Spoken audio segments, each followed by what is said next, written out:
Man of Steel is directed by Zack Snyder, written by David S. Goyer, and stars Henry Cavill, Amy Adams, Michael Shannon, Kevin Costner, Diane Lane, and Russell Crowe. And Man of Steel is a cinematic reboot of the character of Superman. It's also the first film in the DC Extended Universe. Here we get to see an already adult Clark Kent, played by Henry Cavill, as he comes to terms with his destiny of being Superman, just as the vengeful General Zod, played by Michael Shannon, arrives on Earth with plans to terraform it into a new Krypton. Now, I was supposed to review this movie way back earlier in the year when Batman v Superman Dawn of Justice came out. That didn't get to happen, but now, because Suicide Squad is coming out in a couple of days, I figure let's talk about all these movies. And my opinion on Man of Steel hasn't really changed since I first saw it in 2013. I think it's well acted, it's still technically impressive, but in terms of narrative, it's really just not very strong at all. First, let's talk about this cast, because they all are, as a whole, really quite good. Amy Adams, Kevin Costner, and Diane Lane, who play like the most human characters in this movie, do add a lot of humanity to the film, but I was really impressed that Henry Cavill was able to bring a lot of humanity into the character of Superman as well. You know, when you see Superman flying around, he himself is impressed at the fact he can fly. You know, he gave this character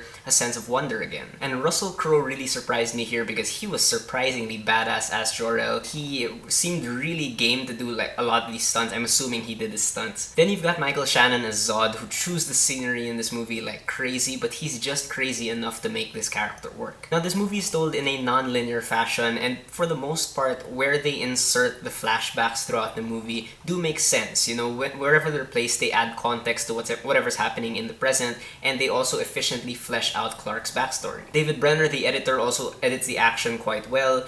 Speaking of action, this is really Zack Snyder's strength, because the action in Man of Steel is really unique compared to all the other superhero movies that were out at the time, because it's essentially just a bunch of overpowered people punching each other, but it's done in such a great way that you feel the scale of it. But as good as Zack Snyder's action direction is, I have to give him props for, in my opinion, what the best scene in the movie is, the whole "You Are Not Alone" scene, where Zod sends out this transmission all over the world, and it's done in a really creepy way, and I thought that was really cool. Snyder's also always strong with CGI, and here it's no different.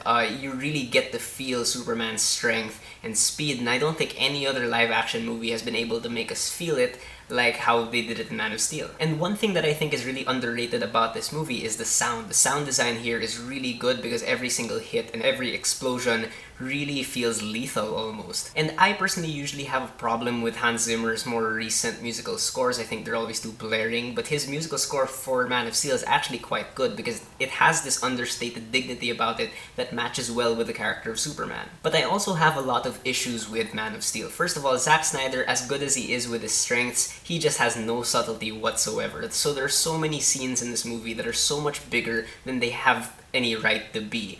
So these scenes actually kind of end up robbing the characters of some emotional moments because we're no longer focusing on the character, we're focusing on the spectacle, which at the end of the day is kind of empty without character. Snyder's direction also kind of hurts the editing because while individual action scenes are cut together well, when they try to splice multiple action scenes together, they don't feel very balanced. But the biggest issue in Man of Steel is the fact that the plot really has little to no meat on it. I mean, of course, you know, the story makes sense in terms of broad strokes, but when you try to connect the dots, things don't always feel like they lead naturally to the next thing. You know, especially character motivations, they're super paper thin in this movie. And there isn't really any real character development. I mean, especially with Superman, you don't really understand him like as a fully fleshed out character. He always remains like just this icon at a distance. So much of this dialogue is flat and unnatural as well, and this movie tries to be deep, but it never really earns that because it's just buried under so much unnecessary stuff. In the end, I still think that Man of Steel is an okay movie. I think it's definitely fun for Superman fans because this does give you action in a way that we've never seen before in a Superman movie, but in terms of the narrative, it's really not the best. Alright, so those are my thoughts on Man of Steel. Have you guys seen it? What do you think about it? Whether you agree with me or not, please leave me a comment. Let's have a conversation.